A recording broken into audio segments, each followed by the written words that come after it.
할렐루야. 우리 예수님 부활하셨습니다. 믿으십니까? 아멘. 오늘 이 사건은, 요한복음에 적혀있는 이 사건은 예수님의 역사적 이 부활에 대한 증언입니다. 우리가 부활에 대한 기사를 볼 때 특별히 알아야 하는 것은 인류 역사상 부활한 이는 예수 그리스도 한 분밖에 없었습니다. 그래서 성경의 기자들은 우리가 정말 신기한 것을 보았을 때에 이 사건 그대로 적어놓지 않습니까? 부활의 사건이 마치 그렇다는 것입니다. 정말 신기한 일을 보았을 때에 이것들을 정말 사실 그대로 우리 후손들에게 전달해야겠다라고 하는 마음으로 적혀 있는 것이 부활에 대한 기록들입니다. 오늘은 사도 요한이 적은 부활에 대한 기록입니다.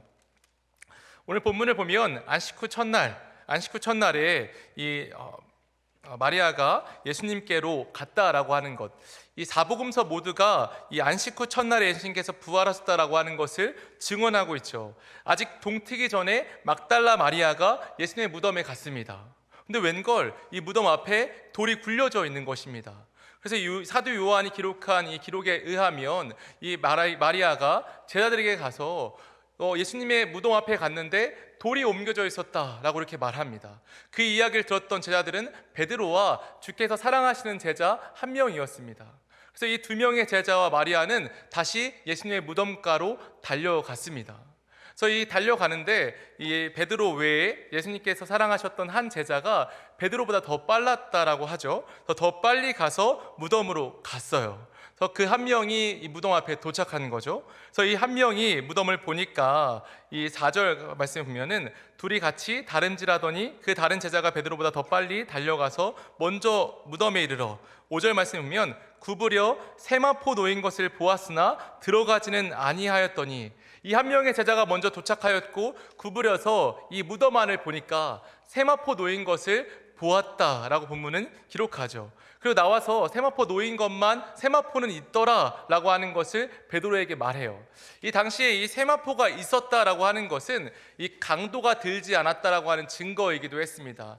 세마포는 굉장히 비싼 재료였기 때문에 만약 도둑이 들었다면 이 세마포를 분명히 가져갔을 것이기에 이 사도 요한으로 추정하는 주께 사랑하시는 이 한 명의 제자는 이 세마포가 있는 것만 보고 도둑이 오지 않았구나라고 안심을 합니다.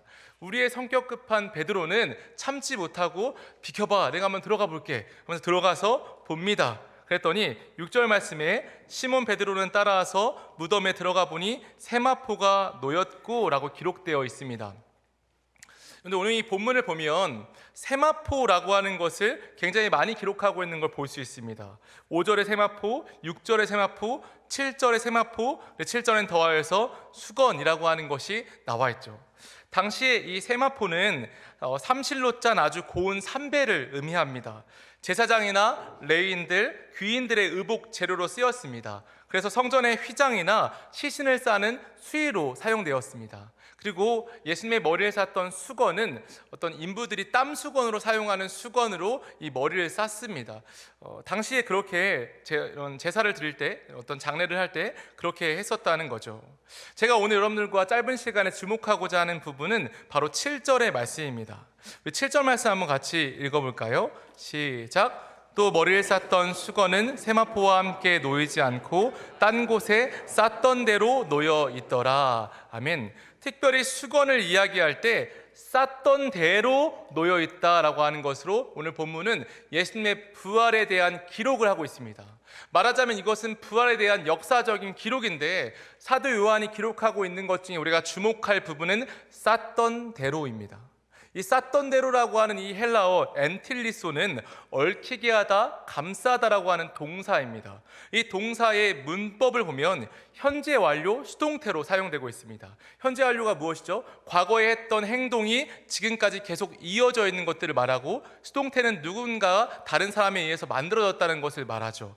우리가 이 말씀을 통해서 알듯이 아리마대 사람 요셉이 예수님의 시체를 달라하여서 세마포로 예수님을 다 쌓아매고 머리도 수건으로 다 쌌습니다. 쌌던 대로라고 하는 말은 이 아리마대 사람 요셉이 쌌던 대로 그 수건이 덮여 있다는 것입니다. 세마포도 쌌던 대로 덮여 있었다라고 하는 것을 말하고 있습니다. 더군다나 이 세마포와 수건에 향품을 발랐기 때문에 이 세마포와 수건은 어느 정도 형태가 보존된 형태로 쌌던 대로 그 자리에 있었다라고 하는 것을 사도 요한은 강조하고 있습니다. 얼굴에 쌌던 수건도 이 얼굴에 쌌던 수건만 쌌던 대로라고 기록된 것은 이 세마포도 쌌던 대로 이렇게 보존되어 있었기 때문에 이런 대표적으로 이 머리에 쌌던 수건만 쌌던 대로 되어 있었다라고 기록하고 있는 것입니다. 예수님이 부활을 하셨는데 부활하신 원래 싸고 있었던 세마포와 수건은 원래 싼 모습 그대로 어느 정도 형태를 보존한 채 있었다라고 하는 것이죠. 여러분, 이 예수님이 부활한 이 사건과 비교할 수 있는 사건이 있습니다. 바로 죽은 나사로가 살아났을 때의 일이죠. 죽은 나사로가 살아났을 때 요한복음 11장 44절에 보면 죽은 나사로가 무덤에서 나올 때 수족을 배로 동인 채 그 얼굴은 수건에 쌓인 채 나왔다라고 했습니다. 죽은 사람이 살아났을 때 세마포를 스스로 풀 수 없죠. 머리에 쌓여있는 수건도 풀 수 없어서 동여있는 채로 나올 수밖에 없는데 예수님은 그 수건과 그 세마포가 쌓여져 있는 쌌던 대로 있는데 예수님은 그 안에 계시지 않았습니다. 사도 요한이 역사적인 부활을 우리에게 가르쳐 줄 때 내가 보니까 그 자리에 예수님은 없는데 그 수건이 그 세마포가 풀려져 있지 않고 그 자리에 그대로 쌌던 대로 있었어 라고 말하는 거죠. 어떻게 예수님은 그럴 수 있었을까요? 고린도전서 15장 44절의 말씀에 보면 육의 몸으로 심고 신령한 몸으로 다시 살아나느니 육의 몸이 있은즉 또 영의 몸도 있느니라 라고 하는 말씀이 있습니다. 예수님이 부활하신 그 몸은 영의 몸이라고 하는 사실입니다. 영의 몸에 특징이 있다면 이 영의 몸은 사람처럼 몸에 십자가의 흔적을 가질 수 있고 사람처럼 먹기도 하고 만져지기도 했습니다. 눈에 보이기도 했지만 정말 이 강력한 특징은 시공간을 초월한다는 것입니다. 공간을 넘으려 한다면 얼마든지 넘을 수 있다는 거죠. 얽매여 있던 세마포도 그 공간을 넘으려고 하면 그 육체가 이 영의 몸이 그 공간을 넘어서 그냥 일어날 수 있다는 것입니다. 이러한 증언은 요한복음에 또 적혀 있는 것이 있습니다. 요한복음 20장 19절에 이날 곧 안식 후 첫날 저녁 때에 제자들이 유대인들을 두려워하여 모인 곳에 문들이 닫았더니 예수께서 오사 가운데 서서 이르시되 너희에게 평강이 있을지어다.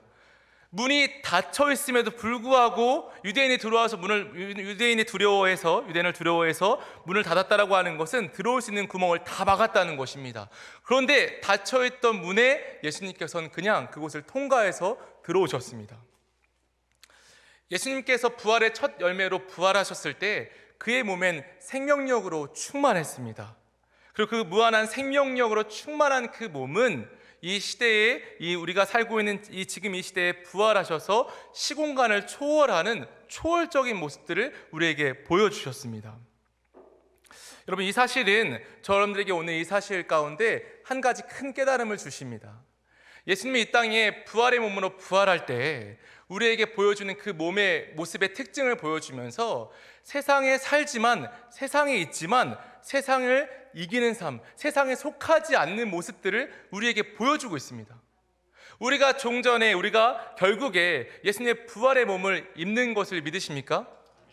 우리가 그 믿음을 갖고 있죠. 우리가 그 믿음을 갖고 있다면 우리는 점점 영의 몸으로 바뀌어 가는 것입니다. 영의 몸의 정말 큰 특징은 세상에 얽매이지 않고 세상에서 그를 얽매일 수도 없고 세상에서 그 어떠한 것도 그 사람을 그 예수님을 얽매거나 낙심케 할 수 없다라고 하는 사실입니다. 그래서 우리가 예수를 믿는 믿음을 갖고 점점 살아가면 살아갈수록 세상에 거하지만 세상에 지지 않고 세상이 우리를 이길 수 없으며 세상의 문제가 우리를 더 이상 올가맬 수 없는 세상이 감당치 못하는 그리스도인이 되어가는 것입니다.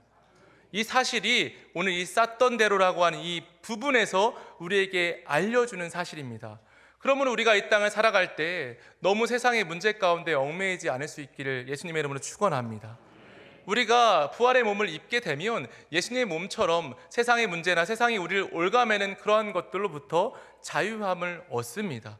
그러므로 오늘 이 부활, 역사적인 이 사건을 사도 요한이 기록할 때에 우리에게 쌌던 대로 있었다. 예수님이 부활하셨는데 예수님의 육체는 없는데 그 마치 번데기에 비유한다면 좀 그렇겠지만 정말 이 번데기처럼 안에 없지만 껍질은 벗겨진 흔적도 없이 없더라 라고 하는 것으로 오늘 우리에게 알려주고 있습니다. 마지막으로 이 말씀을 읽고 말씀을 마치겠습니다. 무릇 하나님께로부터 난 자마다 세상을 이기느니라. 세상을 이기는 승리는 이것이니 우리의 믿음이니라. 할렐루야. 아멘. 이러한 은혜가 오늘 우리 부활절 칸타타에 참여하신 모든 성도님들에게 있으시길 예수님의 이름으로 축원합니다. 아멘. 함께 기도하겠습니다. 살아계신 아버지 하나님, 예수 그리스도의 세마포와 수건이 쌌던 대로 그의 무덤 가운데 남겨져 있었습니다. 그리고 그 모습을 제자들이 보고 믿게 되었다라고 기록하고 있습니다. 하나님, 우리도 예수님의 부활의 사건을 보면서 우리가 장차 입게 될 부활의 몸, 영의 몸을 사모하며 오늘 말씀을 들었습니다. 우리도 우리의 세상 가운데 있는 많은 문제 가운데 너무 얽매이지 않고 주님께서 우리에게 주실 그 영의 몸을 사모하며 세상을 넉넉히 이기는 믿음을 우리에게 허락하여 주시옵소서. 세상을 이기는 믿음, 세상을 넉넉히 감당하는 믿음, 세상이 감당할 수 없다라고 말할 수 있는 그 믿음이 우리 모두에게 있도록 주여 역사하여 주시옵소서. 주님 감사합니다. 예수님의 이름으로 감사하며 기도드립니다. 아멘.